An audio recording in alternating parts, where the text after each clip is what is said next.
আর জাকাতের নফল বলেও কিছু নাই। গরিব সাদাকা করতে পারবে, কিন্তু তার উপর জাকাত ফরজ নয়। ঠিক অনুরূপভাবে একজন হিন্দু, বৌদ্ধ, খ্রিস্টান তিনি যদি অসহায় হন, গরিব হন, তিনি ট্যাক্স দিবেন না, উল্টা রাষ্ট্র তার দায়িত্ব নেবে। কর্মক্ষেত্রে যোগ্যতাটাকেই প্রাধান্য দেওয়া হবে। বলবেন তার কোনো প্রমাণ? আলহামদুলিল্লাহ, আমি নিজেই তার প্রমাণ। আপনারা মিডিয়ায় দেখেছেন, ছোট্ট একটি মেডিকেল কলেজ আমার হাতে গড়ে উঠেছে। মানুষ বলে এটা অনেক বড় মেডিকেল কলেজ, আমি বলি খুব ছোট মেডিকেল কলেজ। দুনিয়াটাই ছোট, আর মেডিকেল কলেজ কত বড় হবে? সেখানে 2200 কর্মকর্তা কর্মচারী কাজ করেন। সেখানে বাংলাদেশে বিদ্যমান 4 ধর্মের, সকল ধর্মের মানুষ আছেন। গুরুত্বপূর্ণ দায়িত্বে হিন্দু, বৌদ্ধ, খ্রিস্টান ধর্মের মানুষেরা আছে। যেমন আছেন ইসলাম ধর্মের অনুসারীরা, আমরা ওখানে ধর্ম দেখে তাদেরকে নিয়োগ দেই না।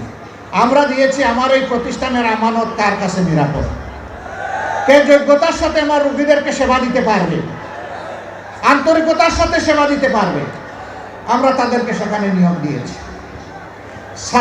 ছাত্রীদের জন্য ডেজিগনেটেড এই মেডিকেল কলেজ, এখানে ছাত্র ভর্তি করি না আমরা। সেখানে এটাও আমরা দেখি না যে এই ছাত্রীটা কোন ধর্মের। আমরা দেখি আমরা একটা মানবিক ছাত্রী এবং একটা মানবিক চিকিৎসক তাকে দিয়ে তৈরি করতে পারবো কিনা, এমন যাদেরকে পাই আমরা তাদেরকে সেখানে ভর্তি করি। এটি চতুর্থ বাংলাদেশ। জামাতে ইসলামীর বর্তমান কেন্দ্রীয় কর্মীর প্রতিষ্ঠান, এটা যেমন হবে আগামী বাংলাদেশও ঠিক তেমন হবে ইনশাআল্লাহ। একজন সাংবাদিকের মুখের দিকে তাকাইয়া মনে হলো হি ইজ কনফিউজড। তিনি আমার কথা আশ্বস্ত হননি। আমি তাকে পাশে ডাকলাম, ডেকে বললাম আপনাকে ছোট্ট একটা অনুরোধ করবো। বলেন। আমি বললাম যে কালকেই আপনি একটু সিলেট যাবেন, গিয়ে নিজ চোখে দেখে আসবেন, মনের মতো করে মানুষগুলোর সাথে কথা বলবেন, কর্মকর্তা কর্মচারী, ছাত্র, এখানে ছাত্রী যারা আছে তাদের সাথে কথা বলবেন। এরপরে আপনি আপনার মনের মতো করে রিপোর্ট করবেন। যদি আপনি কিছু মনে না করেন, যেহেতু আমি দাওয়াত দিয়ে নিচ্ছি, যাতায়াত খরচটা আমি দিতে চাই। আর যদি মনে করেন যে আমি যাতায়াত খরচ দিলে আপনি বায়াস্ট হয়ে যাবেন, আমার প্রতি একটু ঝুঁকে পড়বেন, তাহলে এই কষ্টটাতে একটা আপনি স্বীকার করবেন। বললো যে আপনাকে ধন্যবাদ, আমাকে যাতায়াত খরচ দিতে হবে না, আমি কথা দিচ্ছি আমি যাব। তিনি গিয়েছিলেন, তার মতো করে তিনি একটা রিপোর্ট জাতির সামনে তুলে ধরেছেন। আমি দেখেছি তিনি ন্যায়সঙ্গত রিপোর্ট তুলে ধরেছেন, বাড়াননি কমাননি। ধন্যবাদ তাকে। এরপরে ভয় দেখানো হয় যে ইসলামী রাষ্ট্র হলে মহিলাদেরকে ঘরের ভিতর থেকে আর বাইরে হইতে দেওয়া হবে না। আচ্ছা, আমার মা যতদিন বেঁচে ছিলেন তিনি কি বের হন নাই? আমি কি বন্দি করে রেখেছিলাম? আমার স্ত্রী, আমি কি তাকে বন্দি করে রেখেছি? তিনি তো পার্লামেন্টে একজন সদস্যও ছিলেন।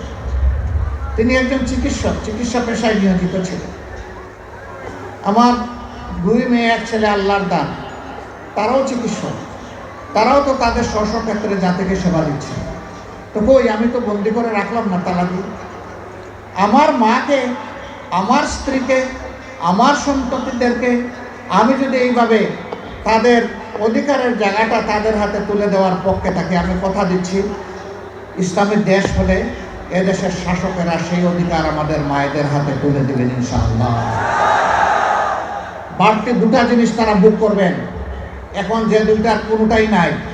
একটি হচ্ছে সামাজিক নিরাপত্তা, আর একটি হচ্ছে তাদের মর্যাদা। ইনশাআল্লাহ সেই 2টাও সেদিন তারা ভোগ করবেন এবং নিজেকে বাংলাদেশের একজন নাগরিক হিসাবে পরিচয় দিয়ে তারা গর্ববোধ করবে। সেই বাংলাদেশি কোরআনের আলোকে তৈরি হবে ইনশাআল্লাহ।